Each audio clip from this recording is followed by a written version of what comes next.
Кто такие на самом деле лидеры запрещенной в России организации «Башкорт»? Какую правду о себе скрывают башкирские националисты, прикрываясь публичными лозунгами? Вся их деятельность выгодна иностранным силам для дестабилизации ситуации в России. Посмотрим на факты. Активисты движения имели или имеют контакты с различными структурами в США, Евросоюзе и ряде других стран. Например, признанный иноагентом Руслан Габасов, сбежав от российского правосудия, проживает в Литве и активно выступает за свержение власти и ее силовой захват в России и в Башкортостане. Это был бы очень хороший шаг, если бы Украина признала нас независимыми государствами, вслед за ней уже там страны Балтии, Польши и так далее. Мы очень давно просим, чтобы нам Украина позволила создать вооруженное формирование национальное. Когда наступит этот час X, нам необходимо будет захватить власть, каждый в своем регионе, каждый в своей республике. Участие иноагента и предателя Габасова под руководством его западных кураторов в недавних событиях в Баймаке уже установлено. Правоохранители задержали двух студентов одного из уфимских вузов, которые признались, что через телеграм-каналы распространяли призывы к массовым беспорядкам. Они сообщили о том, что через телеграм-каналы осуществляли призывы к несанкционированным массовым мероприятиям в городе Баймак.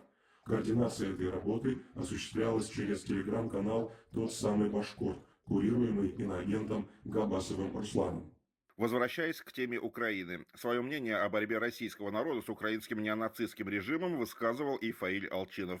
«Война против Украины не наша война», заявил он, и по сути призвал бойцов вооруженных сил России сложить оружие и дезертировать. Часть башкирских националистов являются сторонниками запрещенных в России деструктивных религиозных сект и движений, воевали в Сирии на стороне запрещенного исламского государства. Один из идеологов организации Руслан Сулейманов, проживающий сегодня в Канаде, активист религиозного движения Нурджулар, продвигающего идею тюркского превосходства.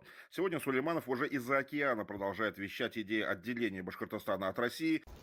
Алла бирһә, бер ике ел эчендә Россия таркалыр дип күбез уйлайбыз. А тот же самый осужденный Алчинов призывает перекроить внутреннюю карту России. Он заявляет о необходимости вернуть Башкортостану земли соседних регионов, что по сути является призывом к гражданской войне внутри государства. Biz Иван Грозный вакытында үз иркебез менен ошо Россияга индик. Әллә улар теләйме икән без ошо уракта кире күтәрентеп.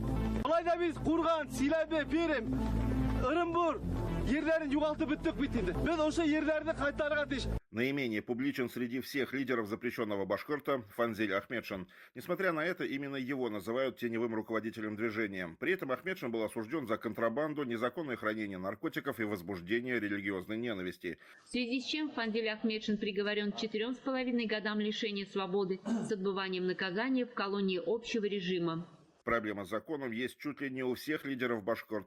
Руслан Габасов отсидел 7 лет в колонии строгого режима за убийство. Он зарезал ножом коллегу по работе. Алчинов также был фигурантом уголовного дела за нанесение телесных повреждений. Вместе с Габасовым и еще одним активистом Юлаем Аралбаевым они избили руководителя Оренбургского отделения Всемирного Курултая Башкир якобы за инакомыслие. Сотрудничество Алчинова, Аралбаева и Габасова началось еще со времен националистической группировки Кукбюре.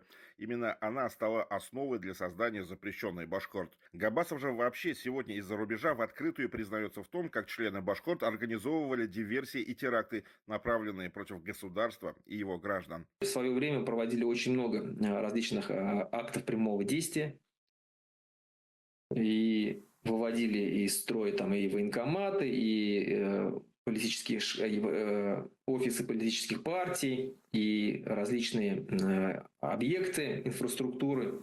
Убийство, избиение, наркотики, нападения, экстремизм и коллаборационизм. Таков послужной список националистов в Башкортостане. Людей, которые называют себя борцами за свободу и правду. И при этом настоящую правду о том, кто они на самом деле, активно скрывающих. И помогает им в этой лжи управляемые властями западных стран и спецслужбами система СМИ, включая российских иноагентов.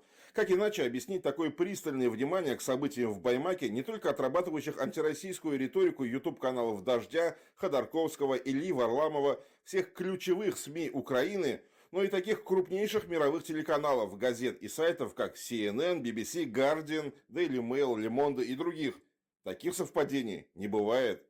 Так что вот оно, реальное лицо национального радикализма и экстремизма.